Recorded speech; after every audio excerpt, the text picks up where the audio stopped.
Bonjour les amis, donc dans le film Batman versus Superman, l'aube de la justice de Zack Snyder sorti en 2016, il y a une scène un petit peu curieuse, qui a fait pas mal parler d'elle, où Batman rêve et se voit dans un monde dévasté, un monde apocalyptique, et il croise d'autres super-héros. Et il a un look très particulier avec des vêtements, avec des armes de poing, un fusil, etc. Ce qui est assez inhabituel par rapport à son look. Et bah, voilà. Et donc c'est ce Batman Nightmare qui a donc été appelé Batman Nightmare, hein, Batman cauchemar, le cauchemar de Batman, a donné lieu à plusieurs représentations, plusieurs figurines, dont une très belle Hot Toys d'ailleurs que je vais vous montrer, et également donc cette Mezco que je vais vous présenter dans un instant. Ok les amis, donc après cette petite présentation de Nightmare Batman, on va découvrir ensemble la figurine de chez Mezco. Donc elle est neuve, je la découvre avec vous. Donc une jolie boîte pardon, avec le logo donc Batman versus Superman, avec donc le logo Batman et Superman incrusté comme on a l'habitude de les voir. Et puis au dos, une représentation du Nightmare Batman. Sur les côtés, les petits logos de BVS, voilà.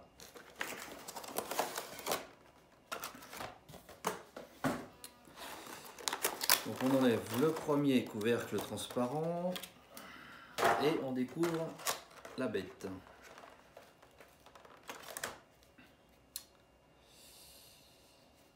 Alors, je le montre parce qu'il y a que moi qui le regarde, faut peut-être pas exagérer quand même. Voilà, donc le Batman Nightmare avec donc son grand manteau en simili-cuir. Je vous montre son visage hurlant. Il a donc son écharpe marron, le haut de son costume donc qui fait comment dire, qui fait un peu texturé là, avec son gros logo Batman. La chauve-souris, le pantalon militaire avec des protections sur les genoux, les bottes, plutôt les chaussures avec des sortes de guêtres. Je sais pas ce qu'ils ont voulu faire là, ouais. Je sais pas. Là, il y a une différence de couleur entre le haut de la chaussure et la chaussure elle-même. Donc je pense que ça veut plutôt faire guêtre. Avec des points, des bouts en métal, couleur cuivre un peu. Oups, voilà, bravo. Qu'est-ce qu'il a d'autre sur son... Donc il a un holster de jambes, ici. Donc des petits straps autour de la jambe. Hein. Et un autre strap ici qui va vers la ceinture. Une ceinture couleur également un peu cuivre doré là, avec un peu de weathering. Et puis là des gants avec les petites ailerettes qu'on connaît là. Hein. Voilà. Là c'est des poings fermés. Voilà. Alors, qu'est-ce qu'on a d'autre dans la boîte? Donc deux autres visages. Donc un visage un petit peu plus apaisé, on va dire. Presque souriant.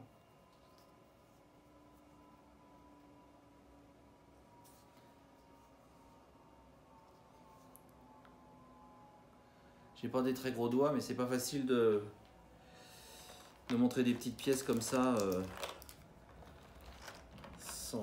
sans gêner avec les doigts. Et là vous avez le visage de Bruce Wayne. Voilà le visage pas mal, hein, pas mal. L'acteur dont le nom m'échappe, mais ça va revenir dans 2 secondes. L'acteur est plutôt pas mal rendu. C'est pas tout à fait ça, Ben Affleck, voilà. C'est pas tout à fait ça, mais c'est pas mal. C'est pas mal.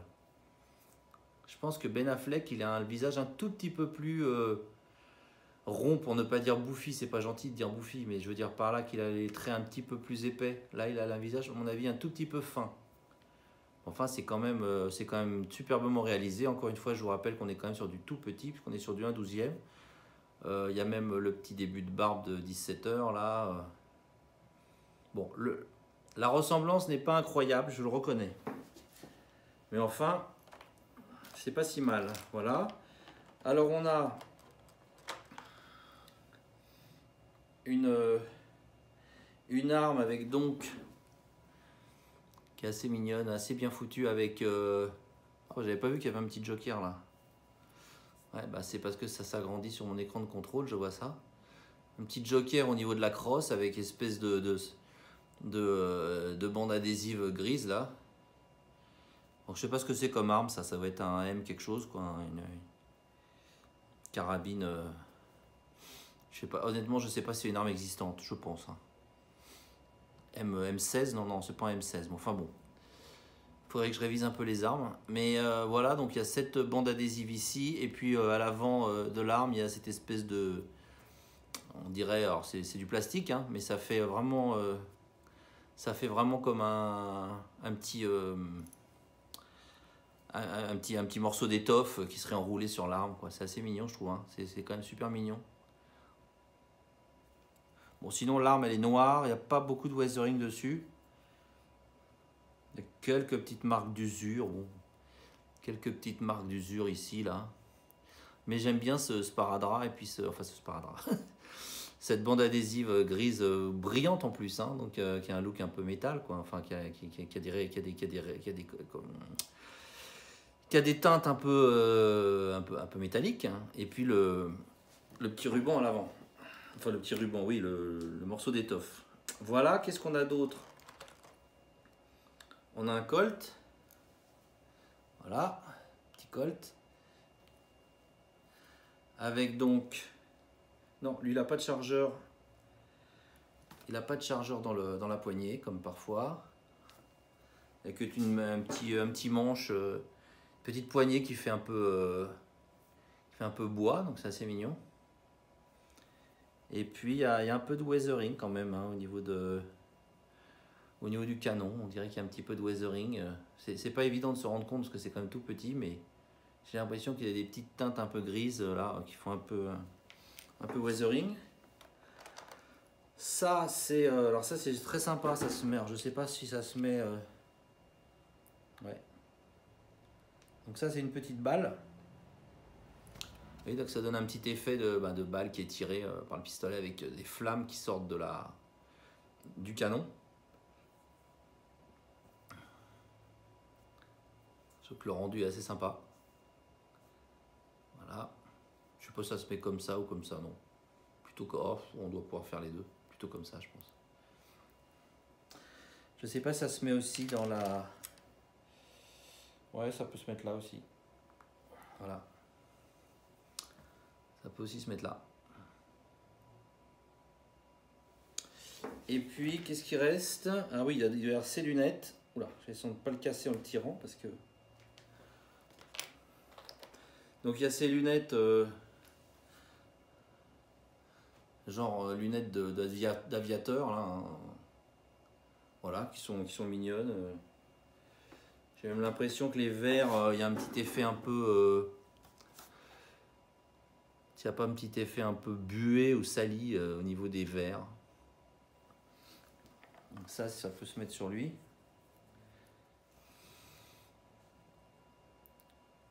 Voilà Batman avec ses lunettes d'aviateur sur la tête. Sur le haut du crâne plutôt.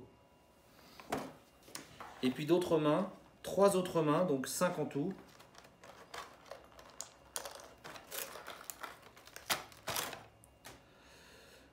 Elles sont jolies parce qu'il y a des petites lanières un peu dans les teintes vertes. Sur les mains. Donc les gants sont noirs, mais il y a comme des petits morceaux de tissu dans les verts, vert foncé, vert kaki un peu. Voilà. Donc 3 autres mains en plus des 2 points. En plus des 2 points qui sont déjà sur la figurine. Bah écoutez, ça fait quand même pas mal d'accessoires, hein. C'est pas incroyable, mais bon voilà, c'est le minimum syndical, on va dire. Comme d'habitude, vous avez donc dans le deuxième rangement le petit sac bien pratique où on met ici avec un stylo indélébile, ce qui est écrit sur du plastique, où on met ici, moi je le ferai pas, mais on met ici le nom de la figurine et on range les petites figurines, les petites armes dedans. Moi, les armes que j'utilise pas, je préfère les laisser dans la boîte. Mais bon, j'ai la chance d'avoir une maison qui fait 2000 m², donc j'ai de la place pour ranger les boîtes, tout ça. C'est sûr que quand on habite un appartement plus petit, parfois on se sépare des boîtes. Et là, on est bien content de trouver ces petits sacs plastiques pour ranger les accessoires. Non, j'exagère, elle ne fait pas 2000 m² ma maison. Elle fait juste 1800. Voilà. Alors, là, le socle. Oh, une petite rayure. Non. Le socle Batman versus Superman. Je sais jamais comment on dit, et si on doit dire Batman versus Superman ou Batman v Superman ou BVS. Enfin bon, vous m'avez compris. Donc avec le logo Superman intégré dans celui de Batman. La petite tige aussi pour donner des poses dynamiques. Comme d'habitude, on commence à éteindre. Alors sachez que ces tiges-là, quand elles sortent de la boîte, les vis ne sont pas serrées, hein. Donc il faut donner la bonne pose et puis après, on resserre toutes les vis, il y en a 4. On peut même d'ailleurs ne pas utiliser toutes les parties. C'est-à-dire que moi j'ai vu des gens par exemple qui suppriment cette partie-là. Vous voyez, la partie centrale et qui relie celle-ci, la grande là, directement à cette partie en pince. Hein, notamment Doctor Strange, j'ai vu quelqu'un mettre Doctor Strange en lévitation. Bon, il n'allait pas le mettre à des kilomètres au-dessus de son socle. Donc il en a retiré une partie pour que le Doctor Strange soit plus près du socle. Voilà. Bon, pas. Donc il y a des vis partout, on peut moduler un petit peu ça comme on veut, hein. On doit même pouvoir enlever à l'extrême. Bon, ça n'a aucun intérêt, vous me direz, si on enlève ces deux-là et qu'on met juste la pince tout en bas, je vois pas trop ce qu'on fera avec. Mais enfin, voilà. Donc j'aurais mieux fait de me taire sur ce coup-là. Bon, alors voilà notre ami Batou. Je lui donne une petite pause sympa et je reviens vers vous. Voilà, je vous l'ai mis avec une arme de poing en train de tirer. Ça fait un peu bizarre Batman avec une arme de poing comme ça. Bon, enfin voilà, c'est marrant. Je vous ai mis aussi le visage, on va dire relativement apaisé. Pouah,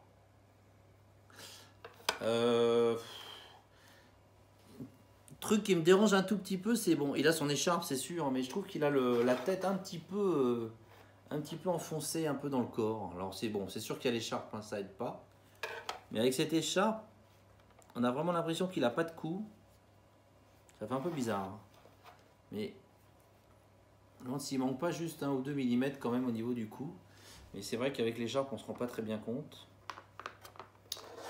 J'essaierai de lui donner une pose dynamique parce que c'est quand même. Moi, j'essaie de. Mes Mezco, ce que j'aime avec les Mezco, c'est que voilà, par rapport à des Hot Toys qui sont quand même des grosses pièces, avec beaucoup d'accessoires, des tissus, etc. Je trouve que c'est difficile de les mettre en position, de leur donner des. On peut pas vraiment jouer avec, voilà. Et ce qui est sympa avec les Mezco, c'est que c'est plus petit. Et on peut, je trouve, plus facilement leur donner des poses un peu dynamiques, en train de sauter, en train de voler, en train de... Voilà. Donc c'est aussi ça que j'aime bien avec ces figurines 112 collectives, c'est qu'on retrouve un petit peu notre âme d'enfant. Et on peut, les articulations étant quand même de très grande qualité, on peut, voilà, avec la tige, là, bon là je vais essayer de vous le faire quand même. Vous voyez par exemple ce genre de pose, vous voulez donner l'impression par exemple qu'il se jette les pieds devant sur ses ennemis qui sont plus bas, en contrebas. Bon bah c'est marrant, c'est sympa. Ça c'est le genre de truc qu'on peut faire avec ces tiges. Je vais essayer de donner des poses assez dynamiques aussi aux figurines que je vous ai déjà présentées. Par exemple Deathstroke, vous voyez là Deathstroke, bon bah, attendez comment il est mis là.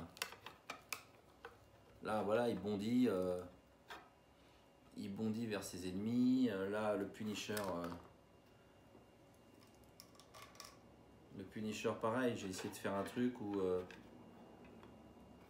c'est difficile de faire ça avec des Hot Toys. D'abord il n'y a souvent pas les tiges et puis c'est des grosses figurines quand même. Là, on peut jouer, vous voyez. C'est pas parce qu'on a 54 ans qu'on peut plus jouer. Seulement, on joue avec de la qualité, on joue avec de la belle figurine. On joue avec de la figurine qu'on peut vraiment articuler comme on veut, à qui on peut donner des poses marrantes. Regardez, je m'amuse bien là. Ils tiennent pas tous, hein. Mais je trouve qu'on peut mettre des poses vraiment marrantes. Et après, il faut chercher la meilleure pose. Mais ça donne énormément de possibilités, ces tiges transparentes. On peut faire vraiment des petits combats, quoi. Voilà les amis, bah écoutez, j'espère que cette petite vidéo ludique et éducative vous a plu. Et je vous dis à très bientôt pour une prochaine vidéo. Ciao!